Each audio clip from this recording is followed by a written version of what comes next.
Yun, magandang gabi sa inyo guys. Eto, konting ano ko lang to dahil gusto ko lang surpresahan yung tito ko dahil birthday niya nung May 26 at actually meron akong regalo noon that time kaso nga lang di ko siya nabigay kasi parang gusto kong ituan dun sa mismong birthday niya nung araw na yun kaso nga lang hindi pa yung time na yun yung birthday niya kaya inantay ko na lang na lumagpas at ngayon na ako nakapag na pagkakataon na ibigay sa kanya yung regalo niya which is ngayong gabi. So birthday niya kahapon at hindi ko nabigay yung regalo niya. So ngayon ko lang ibibigay ito since nung time na yon is pumunta ako ng Adidas at bumili ako ng pangregalo sa kanya which is t-shirt yun. Hindi na natin sasabihin yung presyo dahil syempre alam niyo naman yung brand at dito ko nilagay yon para hindi niya makita. So ngayong time na to bibigay ko to sa kanya at nandito ako sa loob ng kwarto at dito ko nilagay yung gift ko para sa kanya. Ito. Yan. Ito. Tio on Pops Noel. Yan. So, bibigay natin sa kanya dahil siya naglalakad na sa labas.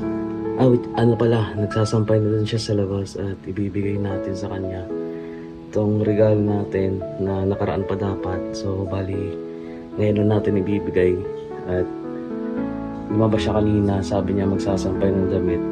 Kaya ngayon, labasan natin siya doon sa labas kung anong ginagawa niya. Let's go. Madilim, makalat. Ano siya sa labas naman?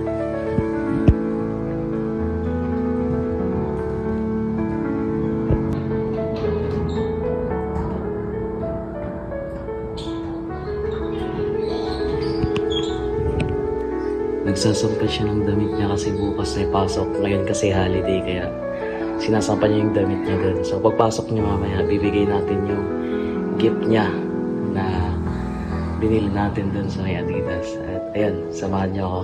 I hope na matutuwa siya. At patapos na rin siguro yun. Let's go. So ayun mga paps, dito ko na lang siya abangan sa loob. Patapos na siya maglaba. Ay, magsampay. So, sisilipin ko siya dito sa bintana. Oh, tapos na siya.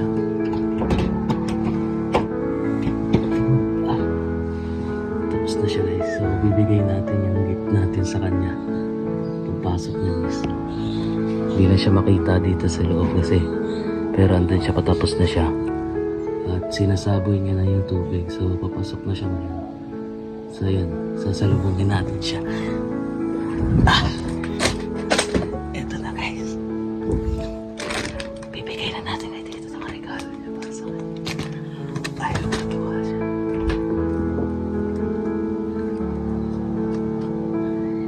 Di pa siya nakapasok.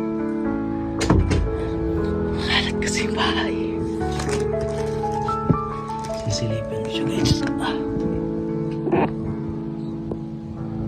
Mabawis ako dito. Ang init sa loob. Linis pumasok nila.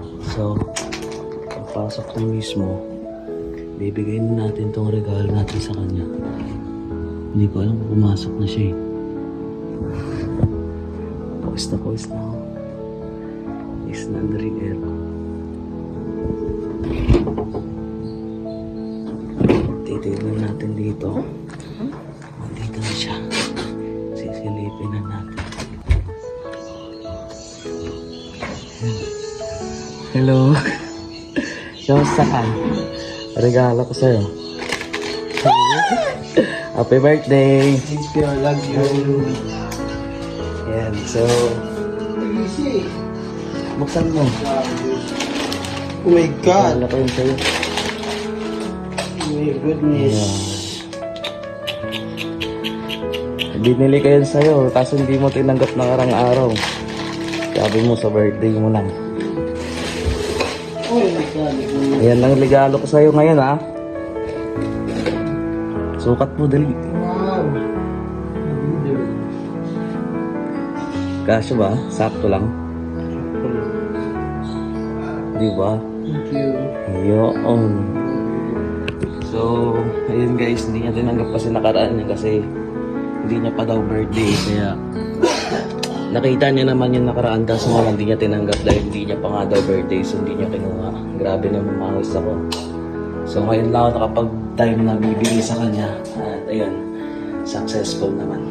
So, yan lang guys. Maraming salamat sa inyo and naway sa susunod na video natin di pa tayo makapag-post ng iba ngayon dahil sobrang busy din. At ayun, kita-kits na tayo sa susunod na video.